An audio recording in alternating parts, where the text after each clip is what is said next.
Bonjour et bienvenue dans cette nouvelle vidéo du management. Aujourd'hui, on va voir les écoles du management.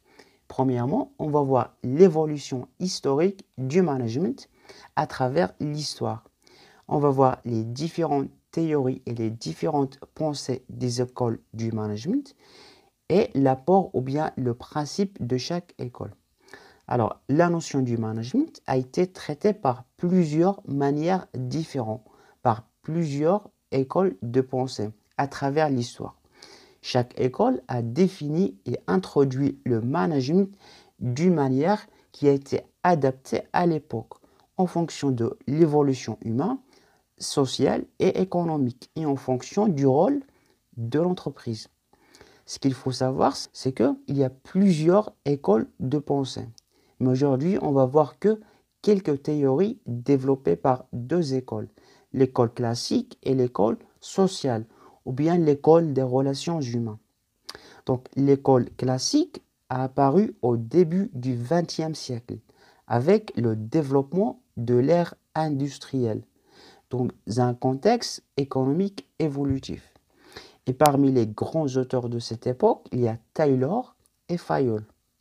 Taylor a introduit le concept de l'organisation scientifique du travail, ou bien l'OST, qui consiste à la division du travail entre les tâches de conception et les tâches d'exécution.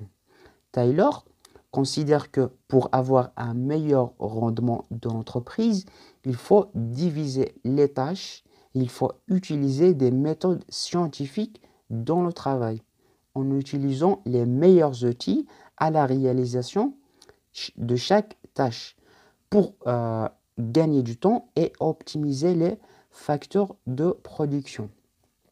Pour comprendre plus en détail sur l'organisation scientifique du travail développée par Taylor, donc je l'ai déjà expliqué en détail dans une autre vidéo. Donc vous allez trouver un lien dans la description de cette vidéo. Donc vous cliquez, vous allez bien comprendre plus en détail. Donc pour Fayol, il définit le management comme étant une fonction administrative qui se base sur 5 tâches principales. Donc ces tâches, c'est prévoir, organiser, commander, coordonner et contrôler. Donc encore une fois, pour comprendre plus en détail l'approche de Fayol, j'ai déjà expliqué dans une autre vidéo. Donc encore une fois, vous allez trouver un lien dans la description. Donc vous cliquez, vous pouvez comprendre plus en détail l'approche de Fayol.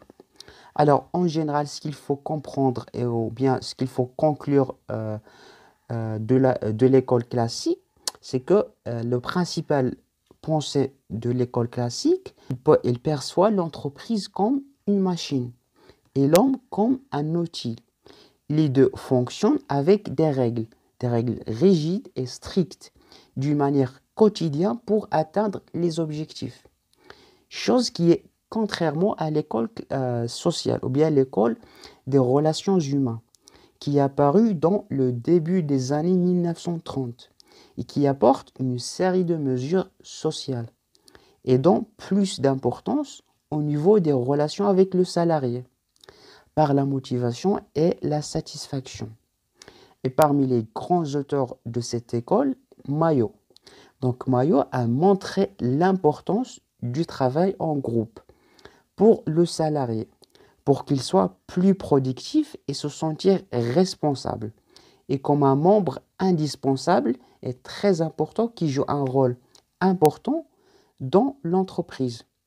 Donc Mayo favorise la création d'un environnement adorable et adéquat pour le salarié, pour qu'il soit satisfait, pour qu'il soit plus productif et que chaque salarié contribue et prend l'initiative à la réalisation des objectifs fixés au sein de l'entreprise. Donc voilà en général les apports de chaque école. Donc j'espère maintenant que vous avez une idée sur quelques pensées de chaque école du management. Donc si vous n'avez pas compris une partie ou bien vous avez d'autres questions, bien vous avez des propositions, vous pouvez toujours les laisser dans les commentaires. Et pour recevoir les prochaines vidéos, abonnez-vous. Allez, je vous dis bon courage et à bientôt.